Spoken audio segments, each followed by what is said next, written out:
Hello friends.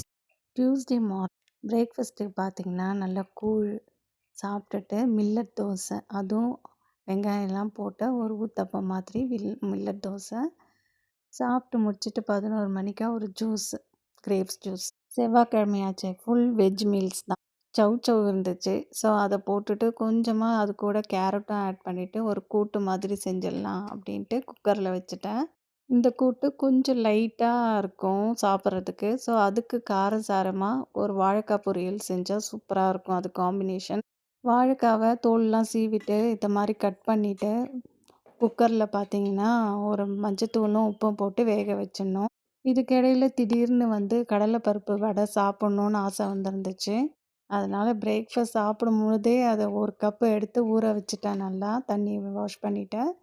வாழைக்காய் பொரியலுக்கு பார்த்தீங்கன்னா, எண்ணெய் விட்டுட்டு பெருஞ்சீரகம், பூண்டு போட்டு நல்லா கருவேப்பிலை போட்டு தாளிச்சுட்டு பொடியாக நறுக்கின வெங்காயத்தையும் ஆட் பண்ணிக்கோங்க.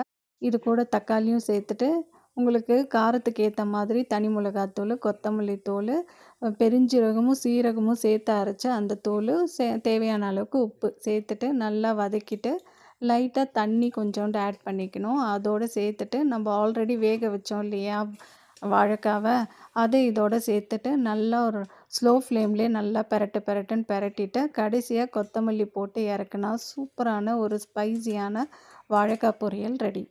கண்டிப்பாக ட்ரை பண்ணி பாருங்கள். அவ்வளோ நல்லாயிருக்கும், டேஸ்ட்டாக இருக்கும்.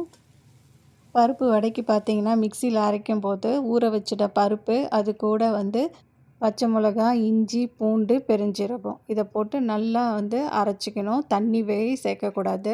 இது கூட பொடியாக கட் பண்ணி வச்சுருக்கிற வெங்காயம், கருவேப்பிலை, கொத்தமல்லி எல்லாத்தையும் சேர்த்துட்டு அது கூடவே பெருங்காயத்தூள் எல்லாத்தையும் சேர்த்து நல்லா மிக்ஸ் பண்ணிக்கணும். இதுக்கிடையில் கூட்டையும்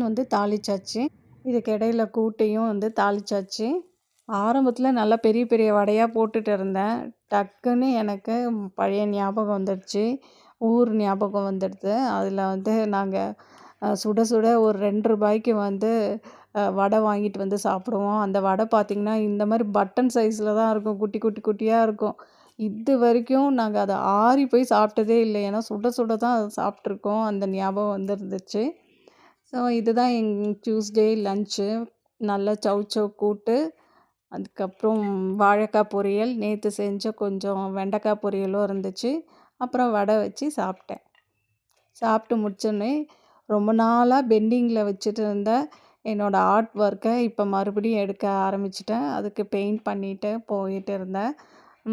எப்படி இருந்துச்சுன்னு சொல்லுங்கள். இந்த வீடியோ வேணும்னா கமெண்ட்டில் சொல்லுங்கள், உங்களுக்கு நான் ஷேர் பண்ணுறேன். தேங்க்யூ.